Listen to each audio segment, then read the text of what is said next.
এই কোরআন এই পৃথিবীতে শুধুমাত্র তেলাওয়াত করার জন্য নাজিল করা হয় নাই। এই কোরআন নাজিল করা হয়েছে প্রতিষ্ঠা করার জন্য। এই আল্লাহর আইনকে বিজয়ী করার কথা বলার অপরাধেই কোরআনের পাখি আল্লামা দেলোয়ার হোসেন সাঈদীর বিরুদ্ধে ফাঁসির রায় দেওয়া হয়েছিল। যে কোরআন তেলাওয়াত করার জন্য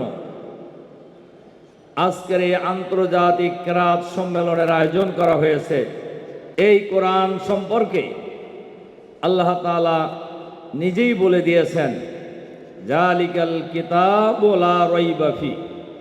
এটা এমন একটা কিতাব যে কিতাবের মধ্যে কোনো সন্দেহ নাই।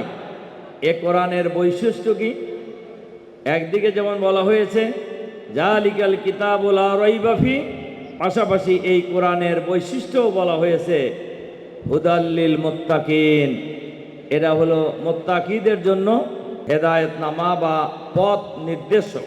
এই কোরআন যখন নাজিল করা হয়, এই কোরআন নাজিল করার পরেই রাসূল সাল্লাল্লাহু আলাইহি সাল্লামকে বলা হইল ইকরা, তোমার রবের নামে যিনি তোমাকে সৃষ্টি করেছেন।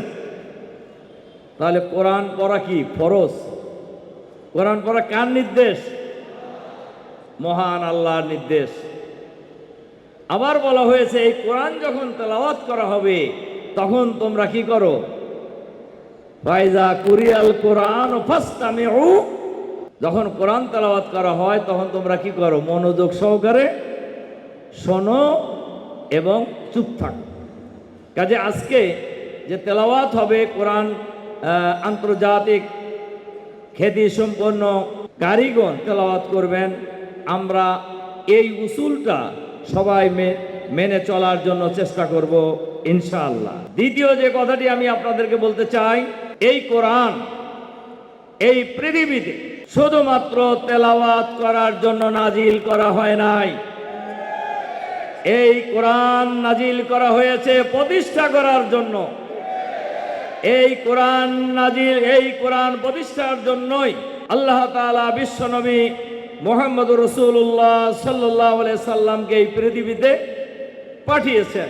হুয়াল্লাযী আরসালা রাসূলাহু বিল হুদা ওয়া দীনিল হক লিইয়ুযহিরাহু আলাদ দীনি কুল্লি। তিনি সেই মহান সত্তা যিনি মুহাম্মদুর রাসূলুল্লাহ সাল্লাল্লাহু আলাইহি সাল্লামকে দ্বীনে হক সহকারে, কোরআন সহকারে এই পৃথিবীতে পাঠিয়েছেন, যাতে করে মানুষের তৈরি করা যত আইন আছে সমস্ত আইনের উপর আল্লাহর আইনকে বিজয়ী করতে পারেন। তাহলে মুহাম্মদ সাল্লাল্লাহু আলাইহি সাল্লামকে পাঠানো হয়েছিল কোন কারণে? আল্লাহর আইনকে বিজয়ী করার জন্য। এই আল্লাহর আইনকে বিজয়ী করার কথা বলার অপরাধেই কোরআনের পাখি আল্লামা দেলোয়ার হোসেন সাঈদীর বিরুদ্ধে ফাঁসির রায় দেওয়া হয়েছিল। এই কোরআনের আইনের কথা বলার কারণে শহীদ আমিরে জামাত মাওলানা মতিউর রহমান নিজামীকে ফাঁসি দেওয়া হয়েছে। অসংখ্য নেতা কর্মীকে ফাঁসি দেওয়া হয়েছে, জেলে পাঠানো হয়েছে, জুলুম নির্যাতন চালানো হয়েছে। এটা কি নতুন ঘটনা না আগেও ছিল? বিশ্বনবী মুহাম্মদুর রাসূলুল্লাহ সাল্লাল্লাহু আলাইহি সাল্লাম, ওনাকে জেলে পাঠানো হয় নাই? অসংখ্য নবী রাসূলকে করাত দিয়ে দ্বিখণ্ডিত করা হয় নাই? অসংখ্য নবী রাসূলকে ফাঁসিতে ঝুলানো হয় নাই? অসংখ্য নবী রাসূলকে হত্যা করা হয় নাই? করা হয়েছে। কারণ ছিল এটাই, প্রচলিত সমাজ ব্যবস্থার বিরুদ্ধে এরা লড়াই করে আল্লাহ প্রদত্ত জীবন ব্যবস্থা সমাজে প্রতিষ্ঠার কথা বলেছিলেন। আমরা যদি সেই নবীর অনুসারী হই, আমাদের এর বাইরে যাওয়ার কোনো সুযোগ আছে? বলেন, সুযোগ আছে কিনা?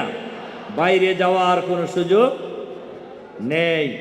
এজন্য আজকের এই আন্তর্জাতিক কেরাত সম্মেলনে আমি আপনাদের কাছে আহ্বান জানাতে চাই, আপনাদের মাধ্যমে গোটা দেশবাসীর কাছে আমি আহ্বান জানাতে চাই, এই কোরআন এই পৃথিবীতে এসেছে প্রতিষ্ঠিত হওয়ার জন্য। এই কোরআন যারা সৈনিক, এই কোরআন যারা বিশ্বাস করে, এই কোরআন যারা আমরা মানার ঘোষণা দিয়েছি, প্রত্যেক মুসলমান নারী এবং পুরুষের জন্যই কোরআনের সমাজ কায়েম করার লড়াই করা হলো ফরজ। কোরআনের সমাজ কায়েম করার জন্য সংগ্রাম করা হলো ফরজ। আমরা সেই কাজটি সবাই করব ইনশাআল্লাহ।